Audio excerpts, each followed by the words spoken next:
사시사철 푸르름이 가득한 곳. 백두산에서 지리산까지 우리나라 고유의 산줄기인 백두대간을 따라 자생하는 다양한 꽃들과 300여 종의 다양한 희귀식물들이 자라고 백두산의 상징인 백두산 호랑이를 만날 수 있는 이곳은 국립백두대간 수목원입니다. 사진도 찍어주시고 꽃 뭐예요? 이렇게 물어봐 주시는 게. 잘 공감이 안 되실 수도 있겠지만 의외로 귀여운 면이 되게 많아서 나로 인해서 이 식물들이 살아가고 있을 때 희귀식물과 멸종위기의 동물을 지키는 사람들, 그들의 일상을 들여다봅니다.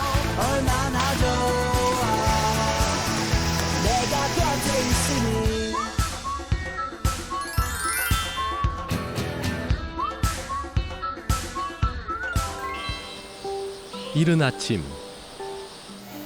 세계에서 두 번째로 큰 규모를 자랑하는 국립백두대간 수목원의 하루가 시작됩니다. 수목원 내에 있는 백두산 호랑이 보존센터엔 6마리의 백두산 호랑이가 살고 있는데요. 호랑이들을 살피기 위해 김유림 사육사가 조심스럽게 움직입니다. 아직은 꿈나라를 여행 중인 호랑이도 보이고요. 여기는 이제 내실이라고 하는 공간인데요. 호랑이들이 사는 집이라고 보시면 될 것 같아요. 여기서 뭐 밥도 먹고 물도 먹고 잠도 자고 편하게 생활하는 곳이고요. 저희가 퇴근할 때까지는 계속 보지만 밤에는 이제 호랑이들한테 어떤 일이 있는지 모르잖아요. 그러니까 이제 아침에 출근하자마자 바로 이제 이렇게 재확인부터 하는 것 같습니다. 뭐 밤사이에 뭐 다른 문제는 있었는지 그게 저희의 일과의 제일 처음으로 시작하는 것 같습니다. 내실에 있는 호랑이들의 상태를 확인하며 하루를 시작한 사육사. 그에겐 쉴 틈 없이 바쁜 일정이 기다리는데요.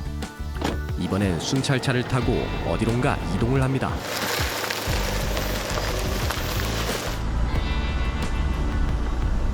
방사장이라고 하는 곳에 가는데 이제 호랑이들 나가서 좀 뛰어놀고 저희가 뭐 행동풍부화 같은 거 해주면 그런 거 갖고 놀고 장난감 갖고 놀고 하는 그런 어떻게 보면 좀 호랑이들이 나가서 좀 더 넓은 곳에서 놀 수 있는 그런 곳에 지금 이제 문제가 있었는지 한번 점검을 해보러 가는 중이에요.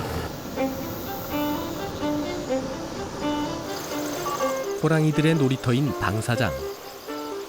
밤새 이상이 없었는지 직접 둘러보면서 꼼꼼히 살피는데요. 호랑이들이 불편을 느끼지 않도록 방사 전에 반드시 하는 일이랍니다. 사실 방사장은 호랑이들이 야생성을 잃지 않도록 돕는 장소이기도 한데요.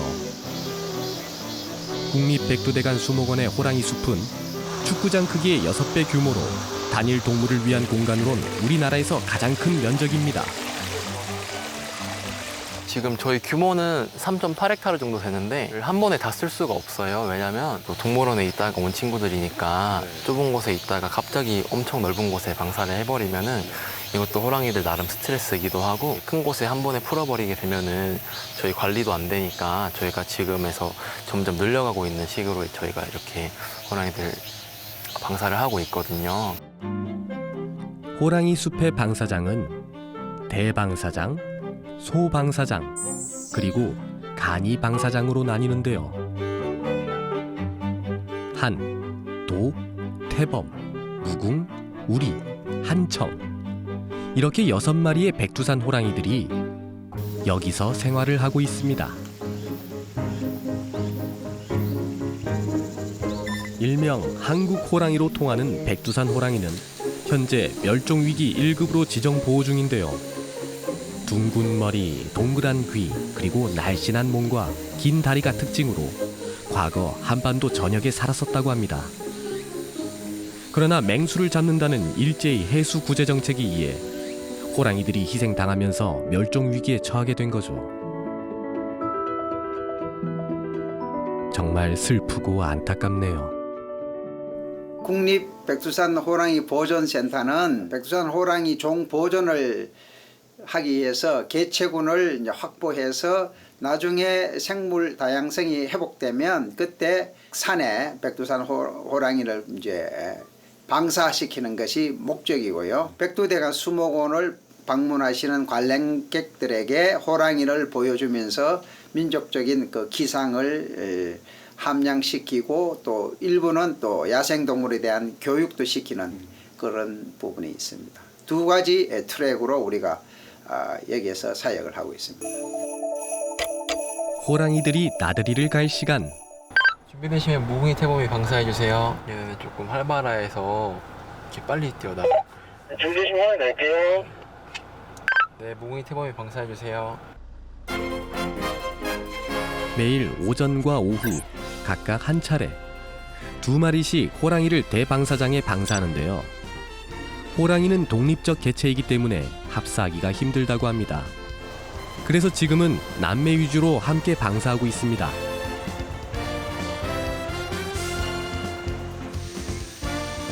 호랑이를 가까이서 보니까 신기하면서도 어쩐지 조금은 무섭다는 생각이 드는데요. 호랑이 많이 무섭죠. 처음에 보면 많이 무서웠는데 근데 뭐 이렇게 밖에 나가서 쉬고 안에서 쉬고 뭐 가끔 보면 좀 엉뚱한 행동을 할 때가 많거든요. 그럴 때 보면은 가끔가다 보면 좀 귀엽기도 해요. 볼수록 매력적이라는 백두산 호랑이.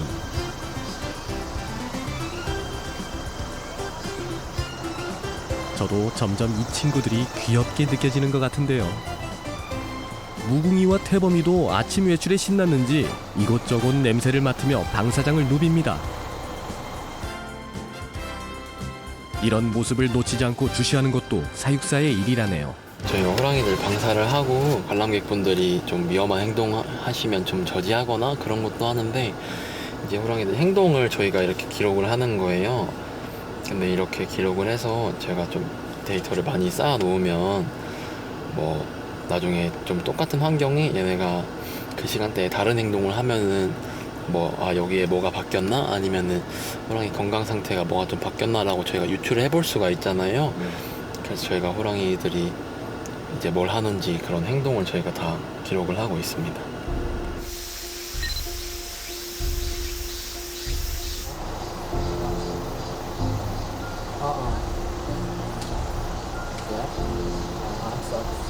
그런데 풀 냄새를 맡던 무궁이와 태범이가 갑자기 웃는 듯한 표정을 보이는데요. 뭐가 이리 좋은 걸까요? 저게 플레멘이라고 하는 건데 호랑이가 보통 냄새를 이제 코로도 맡지만 입으로도 맡는다고 하거든요. 그래서 이제 핥으면서 여기 위에 있는 야콥셈 기관이라고 있는데 거기가 이렇게 자극이 되면은 이제 저런 웃는 것 같은 표정이 나오게 되는 겁니다. 올해로 6년 차인 국립백두대간 수목원에서 백두산 호랑이는 마스코트 역할을 톡톡히 하고 있는데요. 일부러 호랑이를 보러 오는 사람들이 있을 만큼 인기 만점이랍니다.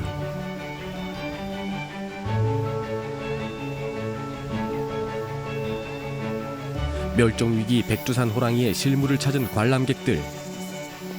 와, 팬미팅 현장을 방불케 하네요. 너무 잘생기지 않았어 우리 호랑이. 아니 진짜 인형인 줄 알았어. 인형인 줄 알았어. 나도 처음에 모형인 모형인 줄 알았네. 몇 마리 있는 거야? 몇 마리 있었니? 귀찮아. 귀찮으니까. 안녕. 이리 와. 안녕. 두 번째 방문인데 저번에 왔을 때는 호랑이를 못 보고 가서 아쉬웠는데 진짜 이번에 보니까 좀 실감나고 좀 힘을 얻어가는 것 같아요. 더운 날씨 탓에 호랑이들은 방사 시간 대부분 자거나 누워 있는데요. 그 모습마저도 사랑스러운지 지켜보는 사람들. 그런데 이분들은 옷부터 모자까지 범상치 않습니다. 귀여워. 저희는 안양 살아요. 안양까지 오신 거예요? 네, 많아요. 강원도에서 오시는 분도 있고 서울, 파주 뭐 할 것 없이 팬분들은 많이 찾아오세요. 한 달에 3번? 두세 번은 오는 것 같아요. 멀긴 하지만 그래도 애들이 이렇게 볼 수 있다는 게 너무 좋죠. 힘들어도 오면 공기도 좋고 또 얘네 남매들 지내는 모습 보면 좀 힐링된다 그래야 되나? 그 일하면서 좀 받았던 스트레스 같은 것도 없어지고 그 다음에 얘네들 지내는 모습 보면서 그래서 꾸준히 계속 오게 되는 것 같아요. 백두산 호랑이의 열성팬을 자처한 이분은 올 때마다 호랑이들을 촬영해 개인 SNS에 올리고 있답니다. 호랑이들을 향한 애정이 듬뿍 느껴지네요. 관심으로 찾아주는 팬들이 있기에 백두산 호랑이들도 이곳 수목원에 적응해서 무럭무럭 잘 자라고 있는 거겠죠. 그 시각 수목원에서도 바쁜 일정이 펼쳐집니다. 위풍당당하게 등장한 이분은 전시원실의 이동호 주임. 도착한 곳은 야생화 언덕인데요. 이분들은 왜 모인 걸까요? 저희 여기는 봉자 페스티벌 축제지인 야생 언덕에서 잡초 뽑기를 좀 해볼까 해요. 잡초로 그냥 뭐 새콩이나 저기 망초 같은 걸 뽑으러 갈까 하는데 한번 같이 올라가시죠. 여기 보이는 망초하고 새콩 뽑도록 가겠습니다. 야생화들의 천국인 야생화 정원. 고산지대의 초원을 재현한 야외 전시실인데요. 봉화에서 열리는 대표적인 여름 축제 봉자 페스티벌의 주요 무대로 활용되기도 했습니다. 아름다운 정원을 가꾸기 위해 다들 열심히 야생화 사이사이에 난 잡초들을 뽑아냅니다. 야생 언덕이라는 곳이 털부처꽃하고 긴산꼬리풀을 주 종으로 조성을 했기 때문에 그 외의 종들은 좀 아무래도 경관상 제거를 하고 있습니다. 약 한 3헥타 정도 됩니다. 저 혼자만 하는 건 아니고요. 선생님들과 함께 매년 한 3번에서 4번 정도 제초 작업을 하고 있고요. 그 외에 직원들이 나와서 이렇게 잡초를 수시로 제거하고 있습니다. 두 분 줄 좀 잡아주시겠어요? 어떤가요? 줄 좀 SSG 제가 물 줄 텐데. 네. 네.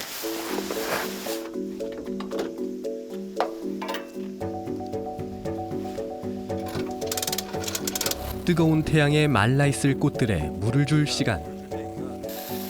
더위에 지친 야생화들이 물 한 모금에 생기를 찾아갑니다.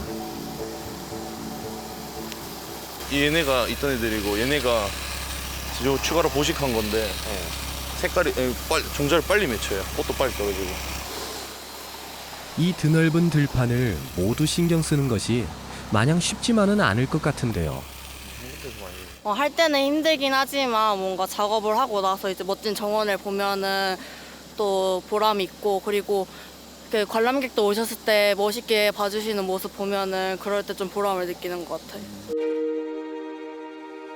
이렇게 많은 이의 노력 덕분에 털부처 꽃을 비롯해 다양한 꽃들이 야생화 정원을 수놓으며 수목원을 찾는 많은 이들에게 즐거움을 주고 있는 거겠죠. 숨은 노력이 필요한 또 다른 곳이 있는데요. 바로 알파인 하우스. 여긴 또 어떤 곳이죠? 알파인 하우스가 고산 자원 전시 지구라고 해서 저희가 고산 식물을 중점으로 해서 키우고 있고요. 이름 자체도 보시면 아스타 알피너스, 직역을 하면 고산 아스타라는 이름이고요. 알피나라는 자체가 고산이라는 뜻을 갖고 있는 식물이에요. 그러니까 고산 지역에서 자라는 식물들을 주로 키우고 있다고 생각하시면 돼요. 알파인 하우스는 세계 각국의 고산지대를 모방한 3곳의 냉실로 구성되어 있습니다. 국내외 고산지대 등 기후변화에 취약한 지역에 희귀식물과 특산식물을 수집 보관 중인데요. 국립백두대간 수목원에선 현재 희귀식물 313종과 특산식물 164종을 보유 중입니다. 넓게 보식하면 될 것 같아요. 많이 고사됐더라고요.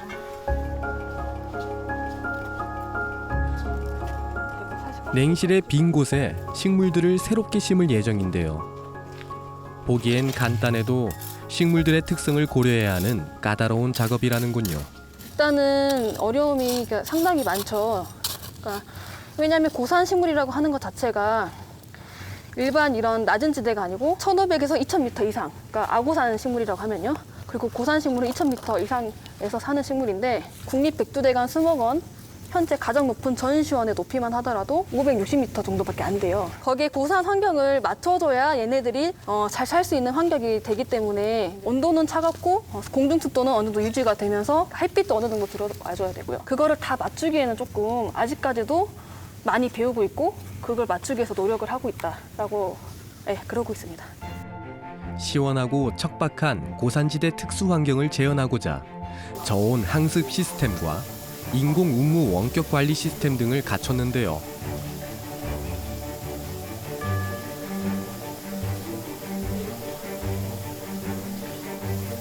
덕분에 높은 산에 오르지 않고는 볼 수 없는 시로미, 노랑 만병초 등을 여기서 볼 수 있게 된 거죠. 그 한국의 크리스마스 트리라고 하는 구상나무 있잖아요. 그 나무가 이제 바로 이 나무거든요.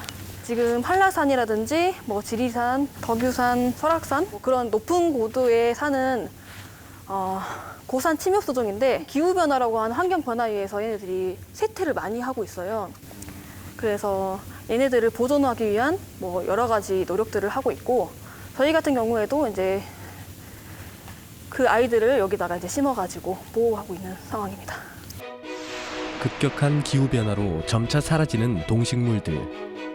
이에 유전 자원 보존을 위해 종자 보관소인 시드볼트가 만들어졌는데요.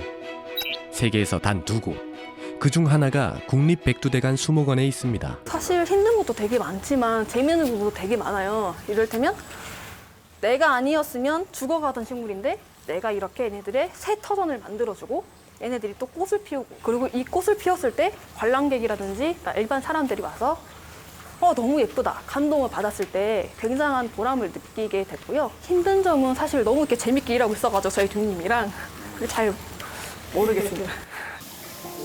또 하나의 소중한 생명이 이들의 손에서 제자리를 찾아갑니다.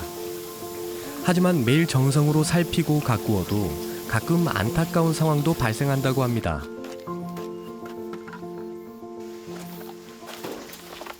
죽었어요? 죽은 애들은 또 이렇게 하늘나라로 잘 보내줘야 된답니다.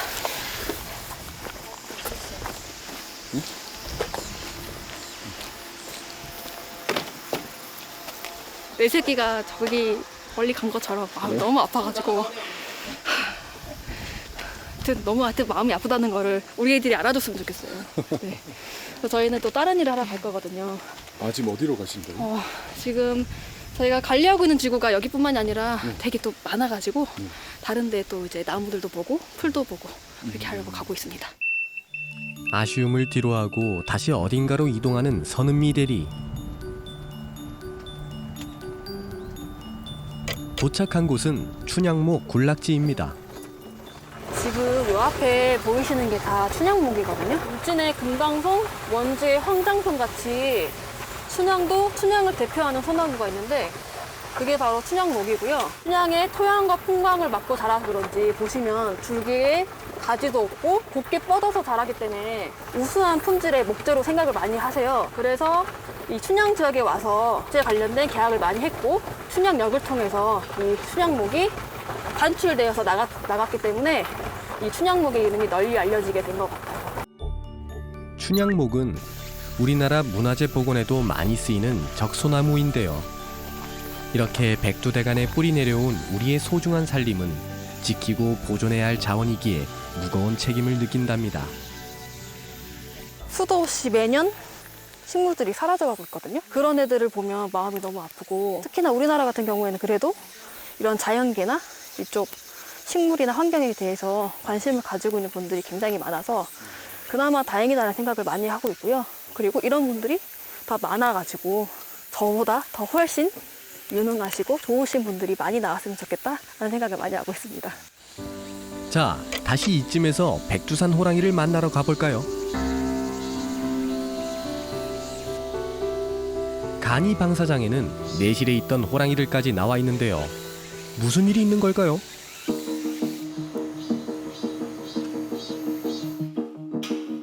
주인 없는 내실에선 뭔가 분주한 모습인데요. 호랑이들이 자리를 비웠을 때 서둘러 마쳐야 하는 일이 있답니다.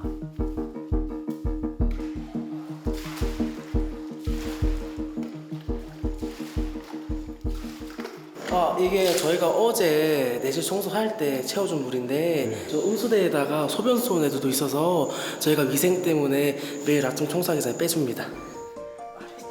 이젠 제법 익숙해졌지만 처음엔 내실에 들어오는 것도 힘들었다는군요. 여기 들어올 때마다 코가 좀 불편한 느낌?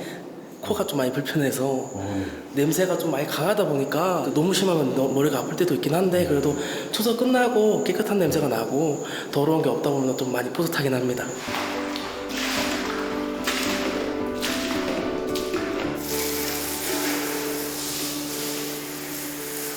전해질이라고 하는 건데 이제 여름철에 날도 덥고 하니까 이제 저희 호랑이가 좀 탈수가 올 수가 있어가지고 그래서 이제 물에 타주는 거거든요. 호랑이들이 더운 날 아프지 않도록 약을 챙기는 것도 매일 하는 일 중 하나입니다.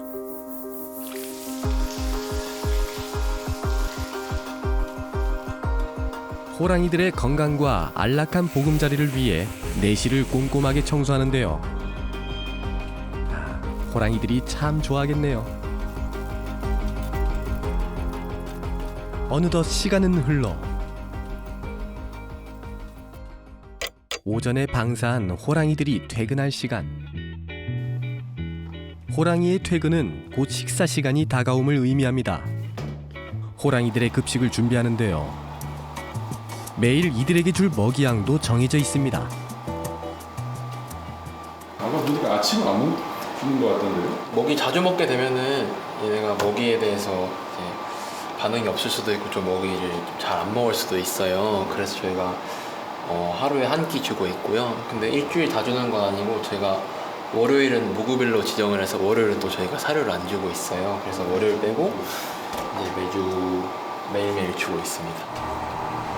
호랑이들이 야생성을 잃지 않게 하려고 까다롭게 관리 중인데요. 닭고기와 소고기가 주 메뉴랍니다. 닭은 20마리 정도 먹는 것 같고요. 많이 먹으면 소고기는 못해도 한 5kg 정도? 사람도 소고기 좋아하잖아요. 그래서 저희도 이제 호랑이도 소고기를 좀 닭보다는 좋아해서 제가 소고기에다가 영양제 같은 거 넣어서 같이 주거든요. 그래서 제가 격지 관리하는데 좀 더 신경을 많이 쓰고 있습니다. 호랑이의 몸무게와 식사량에 맞춰 배식을 준비해야 한답니다.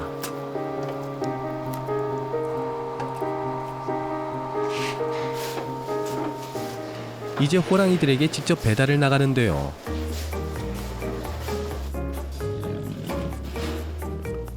호랑이들도 배가 많이 고팠나 봅니다.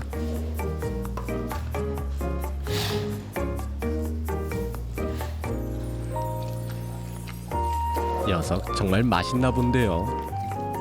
잘 먹다가 어라?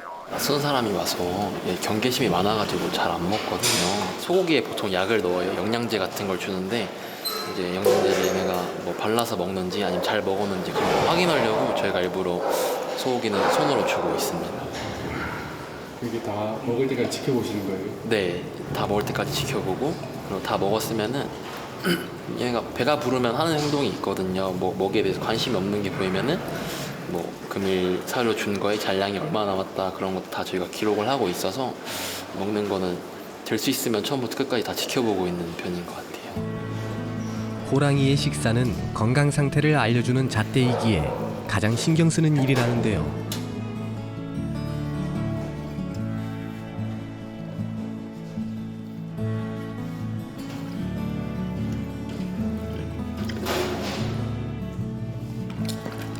다행히 호랑이들 모두 식사를 잘하는 것 같네요.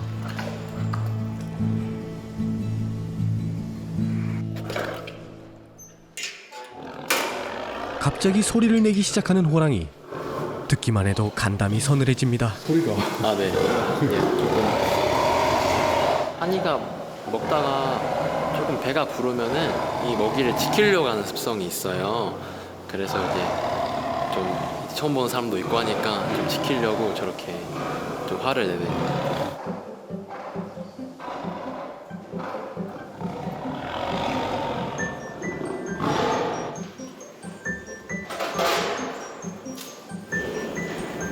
식사가 끝난 호랑이들이 여유롭게 휴식을 즐기는데요. 그러다가 가끔 애교를 부리기도 한다네요. 귀엽다고 할 때 있잖아요. 이런 모습. 고양이랑 똑같아요. 식사 다 끝난 거예요? 네, 이렇게 하면은 저희가 오늘 줄 거는 다 줬고 이제 마지막으로 이제 시공 장치 한 번씩 확인해주고 그러면 이제 오늘 일과는 끝입니다.